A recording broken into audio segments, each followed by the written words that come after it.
അസ്സലാമു അലൈക്കും വറഹ്മത്തുള്ളാഹി വബറകാതുഹു. ഏവർക്കും അബു ഐമൻ മീഡിയയിലേക്ക് സ്വാഗതം. ഇന്ന് നമ്മൾ ചർച്ച ചെയ്യുന്നത് 4ാം ക്ലാസ്സിലെ ദുറൂസുൽ ഇസ്ലാം 2ാം ഭാഗത്തിലെ 15ാമത്തെ അധ്യായമാണ്. നമുക്ക് വീഡിയോയിലേക്ക് പ്രവേശിക്കാം. അദ്ദർസു ഖാമിസ് അശർ, ഹജ്ജത്തുൽ വദാ. ജനങ്ങളെ, നിങ്ങൾ ശ്രദ്ധിച്ച് കേൾക്കുവിൻ, ഞാൻ വിവരിച്ചു തരാം. ഈ വർഷത്തിനു ശേഷം ഈ സ്ഥലത്ത് ഇനിയൊരിക്കലും ഞാൻ നിങ്ങളെ അഭിമുഖീകരിച്ചില്ലെന്ന് വന്നേക്കാം. മനുഷ്യരെ, ഈ പ്രദേശത്തിൻ്റെ, ഈ മാസത്തിൻ്റെ, ഈ സുദിനത്തിൻ്റെ പവിത്രത പോലെ നിങ്ങളുടെ രക്തത്തിനും അഭിമാനത്തിനും സമ്പത്തിനും പവിത്രതയുണ്ട്. ഹജ്ജത്തുൽ വദാഇൽ നബി സല്ലല്ലാഹു അലൈഹി വസല്ലം ജനങ്ങളോട് പറഞ്ഞു. ലക്ഷത്തിൽ പരം സ്വഹാബികളെ സാക്ഷിയാക്കി നടത്തിയ നബി സല്ലല്ലാഹു അലൈഹി വസല്ലമയുടെ പ്രഭാഷണം ലോകം കണ്ട ഏറ്റവും വലിയ മനുഷ്യാവകാശ പ്രഖ്യാപനമായിരുന്നു. പ്രസംഗത്തിൽ പരാമർശിച്ച പ്രധാന കാര്യങ്ങളിൽ ചിലത് ഇവയാണ്. 1. നിങ്ങൾ അല്ലാഹു തആലയെ മാത്രം ആരാധിക്കുക. 2. 5 നേരം നിസ്കരിക്കുക. 3. റമദാനിൽ നോമ്പനുഷ്ഠിക്കുക. 4. നേതാക്കളെ അനുസരിക്കുക. 5. അക്രമം നടത്തരുത്. 6. പരസ്പരം രക്തം ചിന്തരുത്. 7. അഭിമാനത്തിന് ക്ഷതമേൽപ്പിക്കരുത്. 8. അന്യരുടെ ധനം അപഹരിക്കരുത്. 9. സ്ത്രീകളെ ആദരിക്കണം. 10. ദുരാചാരങ്ങൾ വെടിയണം. 11. പലിശ ഉപേക്ഷിക്കണം. 12. ഖുർആനും നബിചര്യയും മുറുകെ പിടിക്കണം. 13. മനുഷ്യരെല്ലാം ഒരു മാതാവിൻ്റെയും പിതാവിൻ്റെയും മക്കളാണ്. 14. തഖ്വ കൊണ്ടല്ലാതെ ഒരാൾക്കും മറ്റൊരാളെക്കാൾ ശ്രേഷ്ഠതയില്ല. ഹിജ്റ 10ാം വർഷം തിരുനബി സല്ലല്ലാഹു അലൈഹി വസല്ലമയുടെ ഹജ്ജ് വേളയിലായിരുന്നു ഈ പ്രഭാഷണം. ഹിജ്റക്കു ശേഷം തൻ്റെ ആദ്യത്തേതും അവസാനത്തേതുമായ ഹജ്ജായിരുന്നു അത്. ഹജ്ജത്തുൽ വദാ എന്ന പേരിൽ ഇതറിയപ്പെട്ടു. ആ വർഷം ഹജ്ജ് നിർവഹിക്കാൻ നബി സല്ലല്ലാഹു അലൈഹി വസല്ലമയോടൊപ്പം 1,00,000-ലധികം സ്വഹാബികളുണ്ടായിരുന്നു. പ്രഭാഷണത്തിൻ്റെ അവസാനം അവിടുന്ന് പറഞ്ഞു, ഇവിടെ ഹാജറുള്ളവൻ ഹാജറില്ലാത്തവന് ഈ സന്ദേശങ്ങൾ എത്തിച്ചു കൊടുക്കട്ടെ. ഫത്ഹു മക്കയോടെ ജസീറത്തുൽ അറബ് മുഴുവനും ഇസ്ലാം വ്യാപിച്ചിരുന്നു. അതിൻ്റെ പ്രഭ ലോകം മുഴുവൻ വ്യാപിക്കാൻ തുടങ്ങി. തിരുനബി സല്ലല്ലാഹു അലൈഹി വസല്ലം രാഷ്ട്ര നേതാക്കന്മാരെയും രാജാക്കന്മാരെയും ഇസ്ലാമിലേക്ക് ക്ഷണിച്ചു കത്തയച്ചു. നാനാഭാഗങ്ങളിൽ നിന്നും ഒറ്റയായും കൂട്ടമായും ജനങ്ങൾ ഇസ്ലാമിലേക്ക് കടന്നുവരാൻ തുടങ്ങി. മക്കയും മദീനയും ഇസ്ലാമിൻ്റെ കേന്ദ്രങ്ങളായി പ്രകാശിച്ചു. തിരുനബി സല്ലല്ലാഹു അലൈഹി വസല്ലം ഇസ്ലാമിലെ ഓരോ ആചാരാനുഷ്ഠാനങ്ങളും സ്വഹാബത്തിന് പഠിപ്പിച്ചു കൊടുത്തു. ജീവിതത്തിൻ്റെ നിഖില മേഖലകളെയും സ്പർശിക്കുന്ന നിയമവ്യവസ്ഥയായ ഇസ്ലാം ആളുകളുടെ ജീവിതത്തിൽ വലിയ മാറ്റങ്ങളുണ്ടാക്കി. സ്വഹാബത്ത് ലോകത്തിൻ്റെ വിവിധ ഭാഗങ്ങളിലേക്ക് ഇസ്ലാമിൻ്റെ സന്ദേശവുമായി യാത്ര ചെയ്തു. അങ്ങനെ ലോകം മുഴുവൻ ഇസ്ലാമിൻ്റെ പ്രകാശം എത്തിച്ചേർന്നു. ഫലിയുബല്ലിഗ് ഷാഹിദുൽ ഗായിബ, ഇവിടെ ഹാജറുള്ളവർ ഇല്ലാത്തവർക്ക് എത്തിച്ചു കൊടുക്കട്ടെ. ഇനി നമുക്ക് തദ്രീബാത്തിലേക്ക് പ്രവേശിക്കാം. 1ാമത്തെ വർക്ക് നഖ്റഉ വനഫ്ഹമു, നമുക്ക് വായിക്കാം, നമുക്ക് ഗ്രഹിക്കാം. ഹജ്ജത്തുൽ വദാ, വിടവാങ്ങൽ ഹജ്ജ്. നിഖില, എല്ലാ. അഅ്മാലുൽ ഹജ്ജ്, ഹജ്ജിൻ്റെ കർമ്മങ്ങൾ.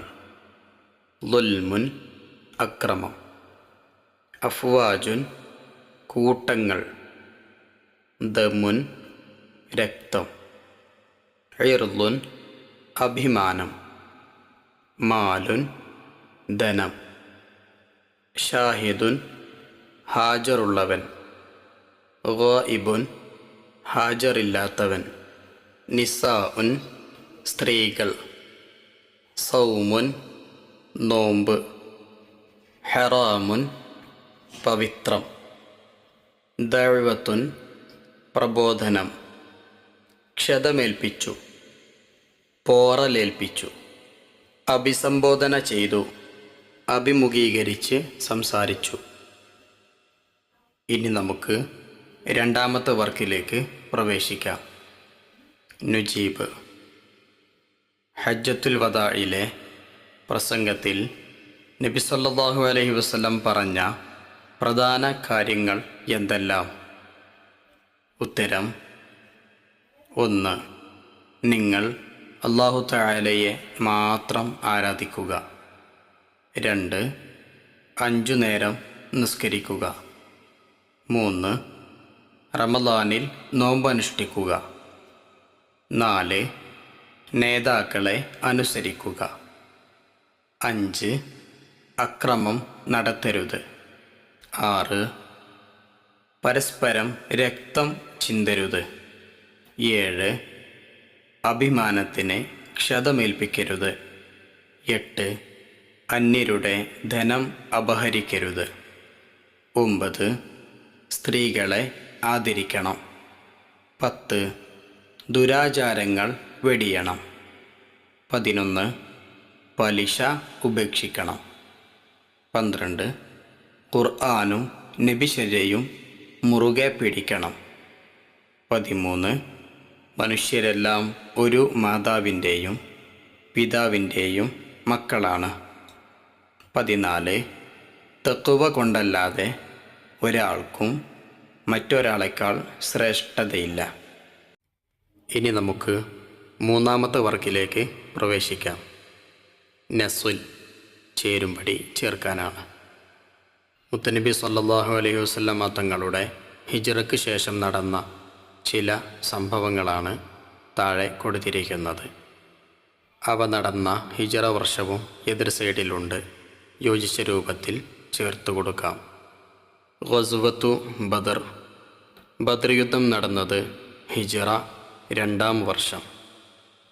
ഗസ്വത്തു ഉഹദ്. ഉഹദ് യുദ്ധം നടന്നത് ഹിജ്റ 3-ാം വർഷം. ഗസ്വത്തു ഖന്ദഖ്. ഖന്ദഖ് യുദ്ധം നടന്നത് ഹിജ്റ 5-ാം വർഷം. ഫത്ഹുൽ മക്ക ഹിജ്റ 8-ാം വർഷം. അൽ ഹുദൈബിയ്യ ഹിജ്റ 6-ാം വർഷം. ഹജ്ജത്തുൽ വദാഅ് ഹിജ്റ 10-ാം വർഷം. നമുക്ക് ചേർത്ത് കൊടുക്കാം. ഇനി നമുക്ക് നാലാമത്തെ വർക്കിലേക്ക് പ്രവേശിക്കാം.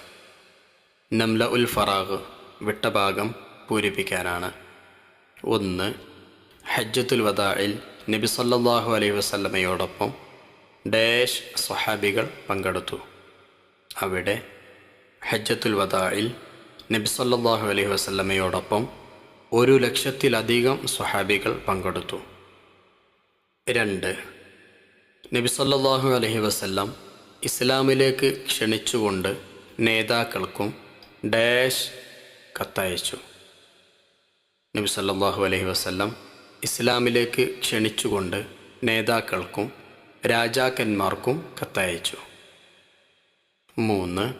ജീവിതത്തിൻ്റെ ഡാഷ് മേഖലകളെയും സ്പർശിക്കുന്ന മതമാണ് ഇസ്ലാം.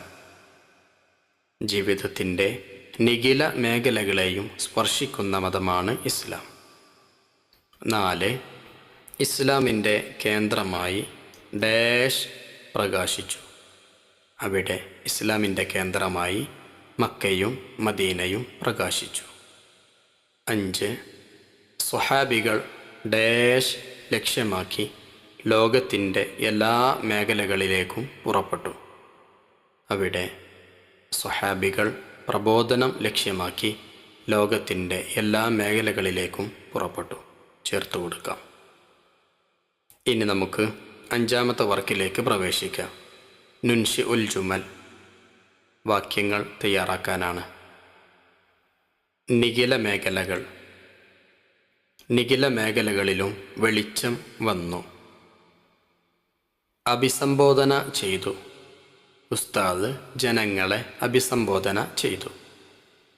ക്ഷതമേൽപ്പിച്ചു. വിശ്വാസത്തിനെ ക്ഷതമേൽപ്പിക്കരുത്. ഒറ്റയായും കൂട്ടമായും. കുട്ടികൾ ഒറ്റയായും കൂട്ടമായും പള്ളിയിലേക്ക് വന്നു. ഇനി നമുക്ക് 6-ാമത്തെ വർക്കിലേക്ക് പ്രവേശിക്കാം. നുതർജിം ഇലാ ലുഗതിന, നമ്മുടെ ഭാഷയിലേക്ക് വിവർത്തനം ചെയ്യാനാണ്. ഇർളുൻ, അഭിമാനം. ദമുൻ, രക്തം. ഹജ്ജത്തുൽ വദാ, വിടവാങ്ങൽ ഹജ്ജ്. അഫ്വാജൻ, കൂട്ടങ്ങൾ. ദഅവ, പ്രബോധനം. ഇനി നമുക്ക് 7-ാമത്തെ വർക്കിലേക്ക് പ്രവേശിക്കാം. നുഅരിബ്, അറബിയിലേക്ക് വിവർത്തനം ചെയ്യാനാണ്. പ്രഭാഷണം, ഖുതുബ. നോമ്പ്, സൗമുൻ.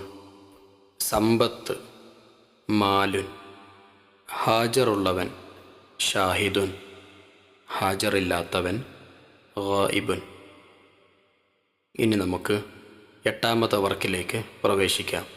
തഖ്സീസ്, അസൈൻമെൻറ്റ് തയ്യാറാക്കാനാണ്. ഹജ്ജത്തുൽ വദാഇൽ നബി സല്ലല്ലാഹു അലൈഹി വസല്ലം ചെയ്ത പ്രഭാഷണത്തിൻ്റെ മഹത്വം എന്ന വിഷയത്തിൽ ഒരു പ്രബന്ധം തയ്യാറാക്കുക. ഉത്തരം: ഹിജ്റ 10-ാം വർഷം തിരുനബി സല്ലല്ലാഹു അലൈഹി വസല്ലം ഹജ്ജ് വേളയിൽ നടത്തിയ ആ പ്രഭാഷണം കേൾക്കാൻ 100,000-ലധികം സ്വഹാബികൾ ഉണ്ടായിരുന്നു. ലോകം കണ്ട ഏറ്റവും വലിയ മനുഷ്യാവകാശ പ്രഖ്യാപനമായിരുന്നു അത്. ഈ വർഷത്തിനു ശേഷം ഈ സ്ഥലത്ത് ഇനിയൊരിക്കലും ഞാൻ നിങ്ങളെ അഭിമുഖീകരിച്ചില്ലെന്ന് വന്നേക്കാം എന്ന സന്ദേശത്തോടെയാണ് മുത്തുനബി സല്ലല്ലാഹു അലൈഹി വസല്ലം പ്രഭാഷണം ആരംഭിച്ചത്. ജീവിതത്തിൻ്റെ നിഖില മേഖലകളെയും സ്പർശിക്കുന്ന രൂപത്തിലായിരുന്നു ആ പ്രഭാഷണം.